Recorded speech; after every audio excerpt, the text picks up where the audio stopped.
Hi, hello, my name is Eric, not real Eric. In this video, I'm going to show you how to use your classic Super Nintendo controller on the Nintendo Switch 2. Now, before we get into the video, a quick note. This setup uses two third-party adapters because there currently is no official way from Nintendo to use the original wired Super Nintendo controller on the Nintendo Switch 2. Nintendo does, however, sell their own wireless Super Nintendo controller for the Nintendo Switch 2 and the Nintendo Switch 1 systems. This is the official Nintendo Switch Online Super Nintendo controller. It's wireless, the cost is $30, and it requires a Nintendo Switch Online membership just to order it. It connects wirelessly or via USB-C cable, and honestly, it works great, but this is not the original controller. Today, we're using the original wired Super Nintendo controller all the way from 1991. This is nearly 35 years old, and getting it working wirelessly on the Nintendo Switch 2 is a little bit of work. So here's what we're going to need. We're going to be needing two adapters. The first adapter we're going to need is the 8BitDo GBros adapter. This is currently going for $25 US American on Amazon at the time of writing this video. The second adapter we're going to be needing is the Hyperkin Super Nintendo to Super Nintendo Classic adapter, which is currently going for roughly $15 USD on Amazon at the time of this video. With both of these put together, you will be able to use your Super Nintendo wired controller on your Nintendo Switch 2. One thing to note about the 8BitDo GBros adapter is that in June 2025, 8BitDo released a firmware update via their 8BitDo firmware updater program that added Switch 2 functionality to this GBros adapter. That's what makes all of this actually possible today. So we want to thank 8BitDo for being really spontaneous and for updating this adapter within the first month of the Nintendo Switch 2's release.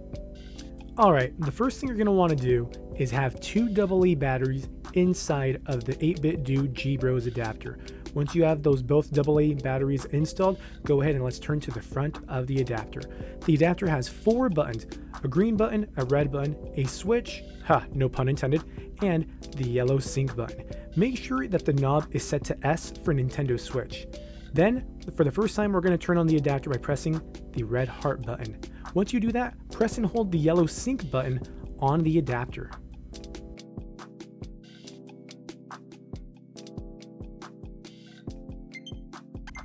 And there we have connection. The 8BitDo GBros adapter has two ports. On one end, we have a GameCube port. On the other end, we have a Nintendo Wii Remote port on the end.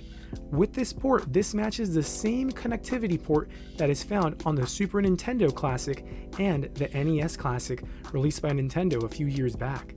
So now that we can take the Hyperkin adapter, let's go ahead and plug it in. Wii Remote port to Wii Remote port, and now we have the open port for our controller. So let's grab it.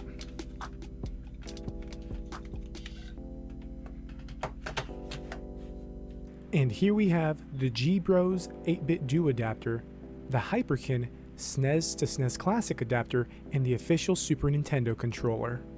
This is my official Super Nintendo controller from roughly 35 years ago. This was probably the first video game controller I ever held. I played Super Mario World and Donkey Kong Country on this exact controller. So the fact that I'm able to use this same controller that I held in my hand as a baby 30 years later for the modern age on the Nintendo Switch 2 is definitely something special that I want to try out. At this point, you should have your Super Nintendo controller up and running. The first thing I wanted to do was go test the input controls and see if all the face buttons worked. As you could see, A, B, Y, and X worked well. The shoulder buttons, R and L, worked well. The D-pad, all directions, felt tight and responsive.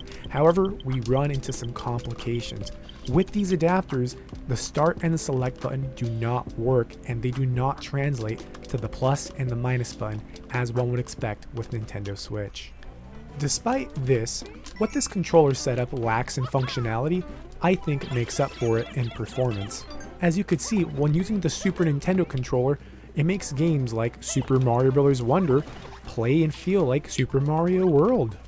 So even though we're unable to use the plus button to pull up the pause menu or quit the game, you still functionally can play the entire game like this, albeit while you don't have all the full functions, this still feels and plays like Super Mario World. The next game that I wanted to test out with the Super Nintendo configuration is Donkey Kong Country Returns HD. Now, I was a big fan of this 2010 Nintendo Wii game back in the day, so I was very happy to play it on the Nintendo Switch too, because on the Wii, you were forced to use the motion controls. Here, not so much. I'm very happy to report that playing this game with the Super Nintendo controller feels great, albeit like Super Mario Bros. Wonder, we can't access the pause menu or quit out to the map, but everything else feels great. The third title that I wanted to try out with the Super Nintendo controller is the Nintendo Switch 1's best-selling game, Mario Kart 8 Deluxe. Now, the great thing about Mario Kart 8 Deluxe is, like the original Super Nintendo installment, it allows you to use the D-pad to control your character.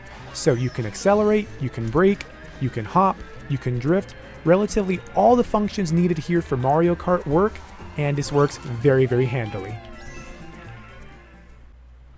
How about we try the Super Nintendo controller on an actual Nintendo Switch 2 game?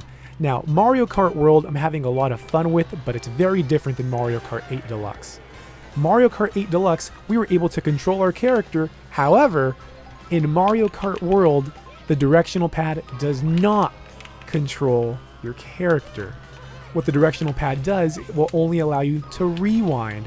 But as for steering around and controlling the character, Mario Kart World is unplayable. What would a Super Nintendo controller video be without testing it out on the Nintendo Switch's official Super Nintendo app? Here we're playing Kirby Superstar. Playing Kirby Superstar with this original hardware in the controller feels like a match made in heaven. All of the buttons feel great. All of the inputs on the D-pad, the face buttons, make it so we're playing a really great game with really good controls. No input lag, everything feels tight and responsive just like it did back in the day. Super Metroid is a 2D masterpiece that originally came out on the Super Nintendo, and since then it helped pioneer, or rather create, what we know now as the Metroidvania genre. I am a big fan of 2D Metroid, and I loved Metroid Dread. I can't wait to see what the next 2D Metroid looks like. Hopefully, we're able to play it with this original control scheme like we did with Super Metroid. Because the start button and the select button can't be read through these adapters to be used on the Nintendo Switch 2, it actually makes some games unplayable. One of my favorite games of all time, Donkey Kong Country. This game requires the start button to be used at the beginning of the game to get to the main menu. None of the face buttons will work, none of the shoulder buttons will work, and none of the directional pad will work. So you might be thinking, well, I'm out of luck. Not quite. If we go back to the adapter, the red button functions as our home menu. Let's go back into the game though. If we press and hold it, it will give us the hot menu for the edit mapping function on Nintendo Switch 2. Here, we can remap a button that isn't used often and give it the start function, like the L button, and give it the plus button, or in the Super Nintendo controller's case, the start button. Now, physically, we can't press the start button as it isn't going to be recognized. However, we do have our new start button up here. And with our new start button, we could actually start the game. Now, luckily, Donkey Kong Country, to my knowledge, doesn't really use the L button for anything, really. So this works out perfectly in our case to get that nostalgic original feel that we played when we were just kids 30-some years ago. Using my original Super Nintendo controller on the Nintendo Switch 2 is something really special. Considering this was a controller that I used roughly 30 years ago throughout my childhood, and the fact that it's working here today decades later is something that's really special. If you're a hardcore fan who really wants to use their original controller, I do recommend this setup. However, for most people, I don't recommend going this route for your setup. If you're really wanting to use a Super Nintendo controller for the Nintendo Switch 2, I think I really would recommend Nintendo's own offering with their Nintendo Switch Online Super Nintendo controller. It's $30 and you can find it online as long as you're subscribed to Nintendo Switch Online. While it doesn't offer the support of full button remapping, it does include most of the features that you would need for a solid, reliable, and lag-free experience playing Switch games. So when it comes to using the original Super Nintendo controller or the new age NSO Super Nintendo controller, take your pick. Go ahead and go authentic, go with the new experience, but both of these are original Nintendo official products. Let me know in the comments which option works best for you. Don't forget, y'all, my name is Eric, not Real Eric.